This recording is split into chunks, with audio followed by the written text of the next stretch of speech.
হচ্ছে মোনাস। এটির জেনেরিক নাম হচ্ছে মন্টিলুকাস্ট।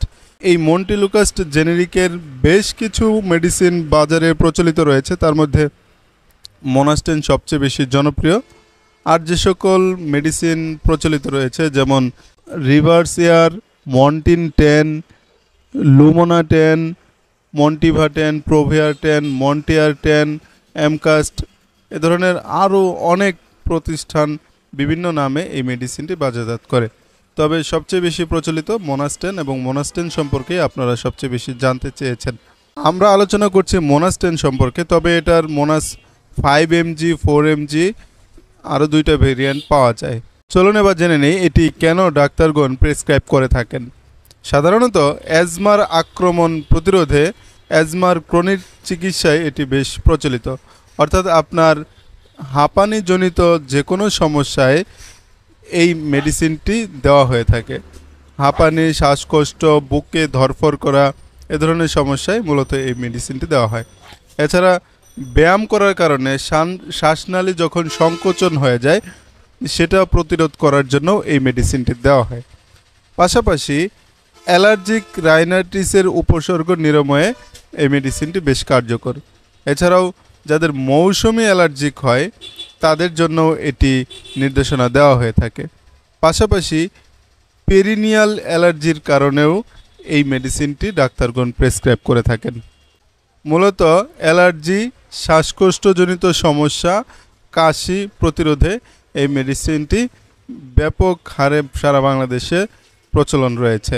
মন্টিলুকাস্ট বা মোনাস্টেন খাওয়ার নিয়ম: 15 বছর বা তার বেশি বয়সী প্রাপ্তবয়স্ক এবং কিশোর কিশোরীদের জন্য মন্টিলুকাস্ট 10 প্রতিদিন একটি করে সেবন করতে হবে।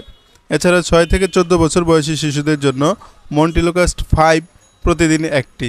2 থেকে 4 বছর বয়সী শিশুদের জন্য মন্টিলুকাস্ট 4 প্রতিদিন একটি।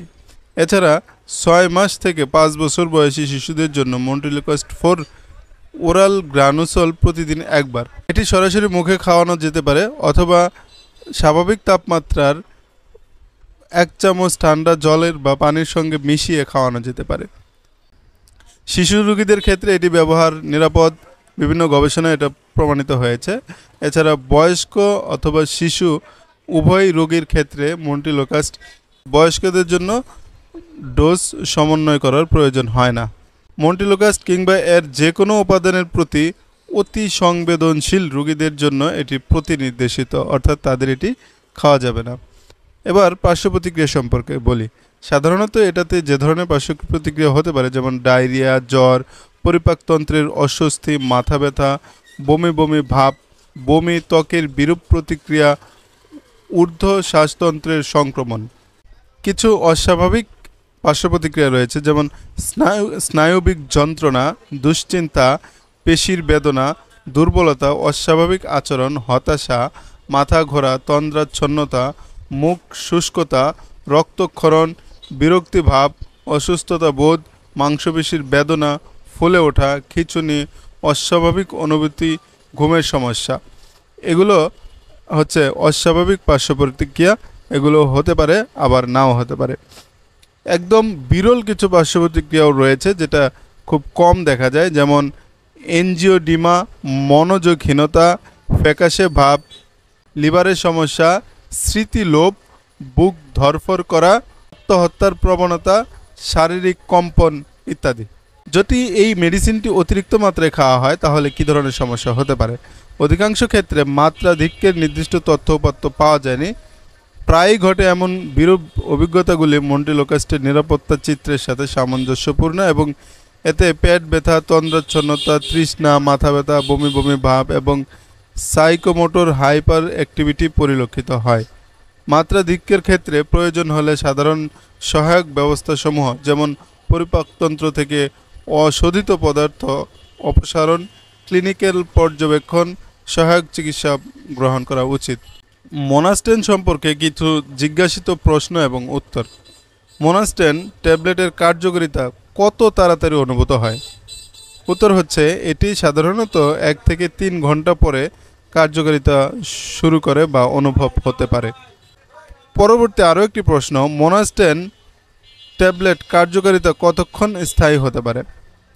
উত্তর হচ্ছে এই ঔষধের কার্যকারিতা গড়ে 24 ঘন্টা পর্যন্ত থাকতে পারে।